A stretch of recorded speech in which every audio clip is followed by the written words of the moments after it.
ஆதி துணை ஆதியே துணை ஆதியை அறிய குருவே துணை. மரளி கைதிண்டா சாலை ஆண்டவர்கள் மெய்மதம் மெய்மன ஞானம் பெற்ற பேர் பெற்ற சாயுட்சிய பதம் பேட்டி காணவரும் இந்த பேரு பெற்றவர் மாறுபட்டிலர் என்று நான் வரை பேசுமே. எல்லோருக்கும் நமஸ்காரம். இவ்விரிபுவன வேதமாமறைகளின் அதிகாரண செழுங்கலை கருவூலத்து ஆண்டவர்கள் திருவாயுரை விரிப்பு.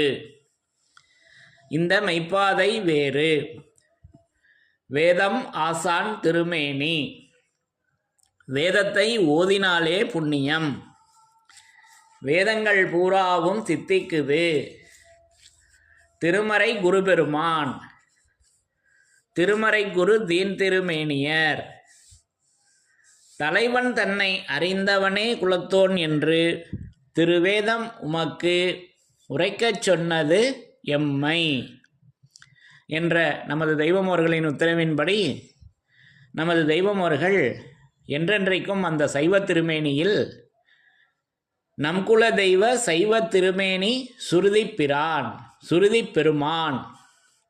நம் குல தெய்வ சைவ திருமேனி சுருதி பெருமான். அந்த பெருமான் சுருதியாக திருமறை குருபெருமானாக அந்த சைவ திருமேனியில் என்றென்றும் அவர்கள் அந்த பரிசுத்த ஆவியாக விளங்கி கொண்டு இருக்கின்றார்கள். அப்போ அந்த சைவ திருமேனியாகிய அந்த சுருதியிலிருந்து என்றும் அழியாத வேதவாசகத்தின் சிறப்புகளை ஒவ்வொன்றாக படித்து தரிசனம் செய்து வருகிறோம். அது என்றும் அழியாதது, அது என்றும் மாறாதது, அது என்றும் வாடாதது. அப்போது அந்த என்றும் அழியாத வேதவாசகத்தின் சிறப்புகளில் இன்றைக்கு எடுத்துக்கொண்ட பகுதி நம்முடைய திருவருட்குறளிலிருந்து திருவாக்கியம் எண் 293வது திருவாக்கியம். இப்போ இதில் நிறைய நம்ம படித்து தரிசனம் செய்திருக்கிறோம். என்றும் அழியாத அந்த வேதவாசகம் எப்படி இருக்கிறதுன்னு. இப்போ அடுத்த ஒரு பகுதியும் இந்த திருவாக்கியத்திலே வருது, அதை படித்து தரிசனம் செய்யலாம். பிரம்மோதய மெய்வழிச்சாலை ஆண்டவர்கள் திருவாக்கியம். திருவருட்குறள் 293, பக்கம் எண் பழைய அச்சுநூல் பக்கம் எண் 253. சாதிகளின் கர்த்தாவே. இது ஒரு கூரை வீடு. இதில் நாம் வசிக்கிறோம். நமக்கு ஒரு வைர வீடு இனமாக கிடைத்தால் எதில் வாழ நம் ஆசை வரும். இந்த கூரை வீட்டை விட்டு வைர வீட்டில் குடிபுகத்தான் ஆசை வரும். மனிதனிடத்தில் பேராசை வைத்து படைக்க பெற்றது இந்த அழிவுடலை விட்டு அழியாத நித்திய முத்தி வைர உடலில் புகுகின்ற மெஞ்ஞான சித்தியை பெறத்தான். கொஞ்சம் திருவாக்கியத்தில் நம்மளுடைய உடம்பு எங்கே குடியிருக்கோம், எங்கே குடியேறணும் என்பதை பற்றி விளக்கமாக ஸ்பஷ்டமாக பேசியிருக்காங்க. இதே பகுதியும் நம்மளுடைய ஒளிநாடாவிலையும் இதே வாக்கியம் வருது. இந்த கருத்தை உடைய மீண்டும் ரிப்பீட் பண்ணுற மாதிரியே வருது. அதில் என்ன பேசி வருவாங்கன்னா, அந்த அறிவு மாணிக்கத்தை உன்னுடைய இந்த அழிஞ்சு போகிற இந்த தூளத்தில் இறைவன் வைக்கவில்லை. இப்போ ஒரு தங்கமோ வைரமோ மாணிக்கமோ கிடச்சிதுன்னா அதை நம்ம ஒரு ஓலைப்பெட்டியில் போய் வச்சுருப்போமா? அழிஞ்சு போகிற செல்வமாகிய தங்கமோ வைரமோ மாணிக்கமோ ஏதாவது கிடச்சிதுன்னா அதில் கேட்பாங்க, அந்த உதாரணம் சொல்லி தெய்வம் கேட்பாங்க, அதை ஓலைப்பெட்டிலையா வைப்போம்? அப்போ அதுக்குன்னு பாதுகாப்பாக உள்ள பெட்டகத்தில் அதை பத்திரமா எடுத்து வைப்போம். இப்போ அதை போல் அந்த அறிவு மாணிக்கத்தை உன்னுடைய இந்த உடம்புல நீ இருக்கிய இந்த தேகத்தில் இதில் இல்லை, இதில் வைக்கவில்லை என்று ஸ்பஷ்டமாகத்தான் பேசியிருக்காங்க. அப்போது அதுதான் கூரை வீடு. நம்முடைய இப்போ நம்ம உடல் இருக்கல்லவா, இந்த மாமிச உடல், இதுதான் கூரை வீடு. இதில் இப்போ நம்ம குடியிருக்கோம். நமக்கு வைர வீடு ஒரு இனமாக கிடைக்குது அப்படின்னா நம்ம எதில் வாழ ஆசைப்படுவோம்? அந்த வைர வீட்டில் குடியிருக்க தான் ஆசைப்படுவோம். அப்போ இது உலக வாழ்க்கைக்கு. ஆனால் விஞ்ஞான வாழ்க்கையில் இதே மாதிரி எண்ணம் வருதான்னா என்கிட்ட வரமாட்டேங்குது. எல்லாரையும் பார்த்து தான் தெய்வமும் அவங்க சொல்லி வர்றாங்க. ஆனால் இதை சொன்னால் தான் கோவம் வந்துடுது. அதனால் நான் என்ன எடுத்துக்கிறேன், மெய் வாழ்வில் விண்ணுலக வாழ்க்கையிலையும் இந்த கூரை வீடாகிய என்னுடைய இந்த மாமிச தேகத்தையே நான் பிடிச்சி வச்சுக்கிறேன். அல்லவா? அப்போ அதை தான் அந்த வித்தியாசத்தை காமிக்கிறாங்க. அப்போ அந்த அழிந்து போகக்கூடியது அழியாதது. அப்போ அழிந்து போகக்கூடியது இந்த கூரை வீடாக இருக்குது. நம்முடைய இந்த அழிந்து போகிற இந்த தேகம்னு பேசி வர்றாங்க. அப்போ இந்த உடலானது அழியும், ஆனால் நித்திய பொருளான உயிர் அழிவதில்லை. அந்த உயிர் தான் அழியாதது. அதுதான் வைர வீடாக இருக்குது. அது வேற ஒன்றும் அல்ல, நமது தெய்வம் அவர்களின் திருமேனி. அந்த திருமேனி இன்றைக்கு வேதமாக அது விளங்கி கொண்டிருக்கின்றது, திருமறையாக அது விளங்கி கொண்டிருக்கிறது. அப்போ அதுதான் என்ன என்பதை அதை அற்புதமாக அந்த அழியாதது எப்படி இருக்கிறது என்பதை நமக்கு கடைசியாக எப்படி பேசி வர்றாங்க அப்படின்னா, அழியாத வைர நித்திய முத்தி வைர உடல், அழியாத நித்திய முத்தி வைர உடல் என்று பேசி வர்றாங்க. அப்போ அந்த என்றும் அழியாத அந்த வேத வாசகம், இறைவனுடைய அந்த மௌனதாரை அழியாத நித்திய முத்தி வைர உடலாக இருக்குதுங்க. அப்போ வைர உடல், அப்போ வைரம் இருக்கு அல்லவா? அப்போது நமது தெய்வம் அவர்களின் திருமேனி வைர உடலாக விளங்கி கொண்டிருக்கிறது. அதில் நம்ம போய் குடியேறிக்க பழகணும், அதில் வாழ கற்றுக்கணும். அதை தான் இங்கே தெய்வம் அவங்க நமக்கு எடுத்து உரைக்கிறாங்க. அப்போ அந்த வைர உடல், அப்போ இதை பற்றி இதே திருவருட்குறள் 30வது திருவாக்கியத்திலையும் பேசி வர்றாங்க. திருமஞான குறள் 6வது திருவாக்கியம், திருவல்லிக்கேணி பிரசங்கத்திலையும் அதை ஸ்பஷ்டமாக எடுத்து சொல்கிறாங்க. நிறைய இருக்குது, விரிப்பு இருக்குது. அப்போ வைரமணி தேகம்னு பேசி வர்றாங்க.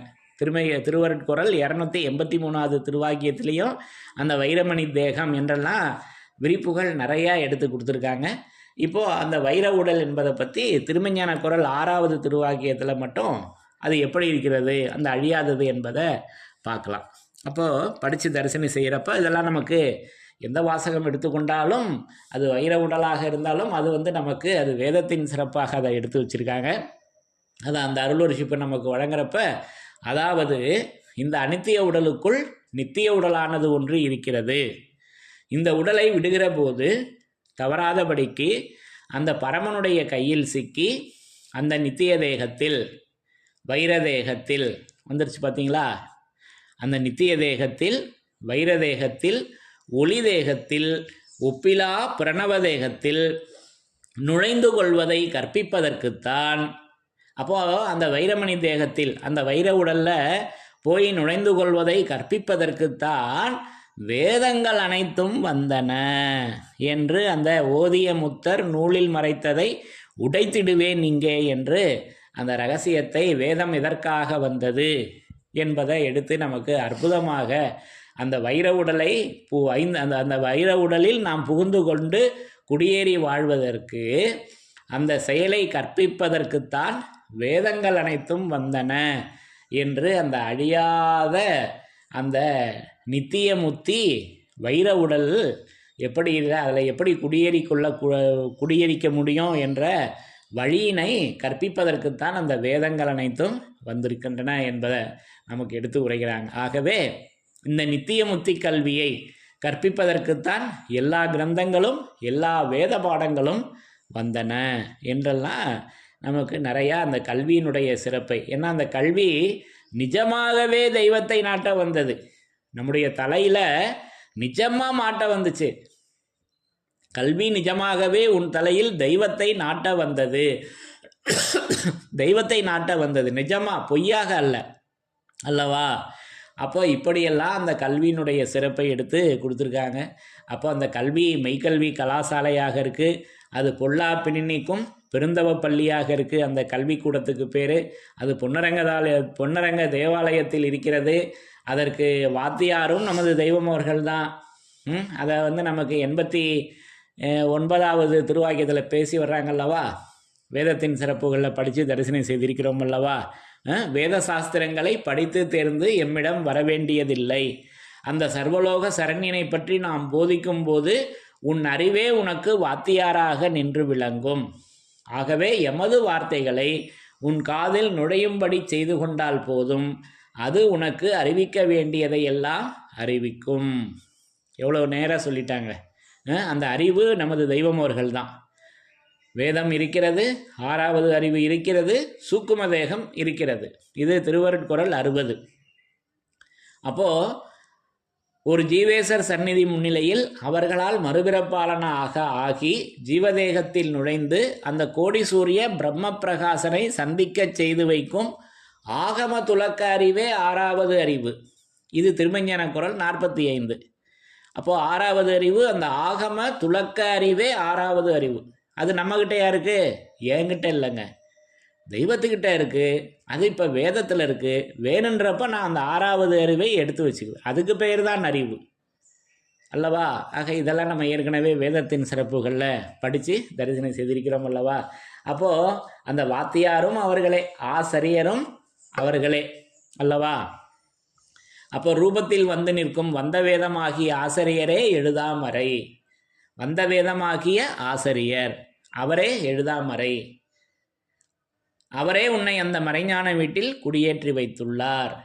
அப்போது பள்ளிக்கூடம்.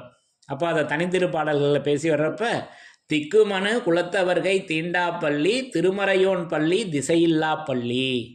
அப்போது அது திருமறையோன் பள்ளியில் அவங்க வாத்தியாராக இருக்காங்க. அந்த பாடப்புஸ்தகமும் அவர்களே. அந்த பாடப்புஸ்தகம்தான் வேத நூலாக விளங்கி கொண்டிருக்கிறது. அந்த கல்வியை கற்பிக்கின்றவர்களும் நமது தெய்வம் அவர்களே. நமக்கு என்ன வேலை அப்படின்னா அங்கே போய் உட்காந்து கேட்கணும், காது கொடுத்து கேட்கணும். ஏன்னா கேட்கிறவர்களுக்குத்தானே சொல்லுகிறோம் அல்லவா? இதெல்லாம் 325வது திருவாக்கியத்தில் பேசி வர்றாங்க அல்லவா? ஆக இப்படி அதனுடைய விரிப்பு விரிந்து கொண்டே இருக்கின்றது. ஆகவே அந்த வைர உடலில் புகுந்து கொள்வதை கற்பிப்பதற்காகவே தான் வேதங்கள் அனைத்தும் வந்தன என்பதை அந்த அழியாத வைர உடல், நித்தியமுத்தி வைர உடல், அழியாத நித்தியமுத்தி வைர உடலாக நமது தெய்வம் அவர்களின் அந்த திருமேனி விளங்கி கொண்டிருக்கிறது. அது இப்போ அன்றைக்கு அவர்கள் தூல திருமேனியில் விளங்கி கொண்டிருந்தாங்க. இப்போ வேத திருமேனியில், சைவ திருமேனியில் அவர்கள் விளங்கி கொண்டிருக்கின்றார்கள். நம் குல தெய்வ சைவ திருமேனி சுருதி பெருமான். அப்போ அந்த பெருமான் திருமறை குரு பெருமானாக இப்படி ஒவ்வொரு வாசகங்கள்லையும் அந்த திருவேதத்தை நமக்கு எடுத்து உரைக்கின்றார்கள் என்பதை இப்படி நான் உணர்ந்து கொண்டேன் என்று கூறி, என்றும் அழியாத வேத வாசகத்தின் சிறப்புகள் தொடரும்.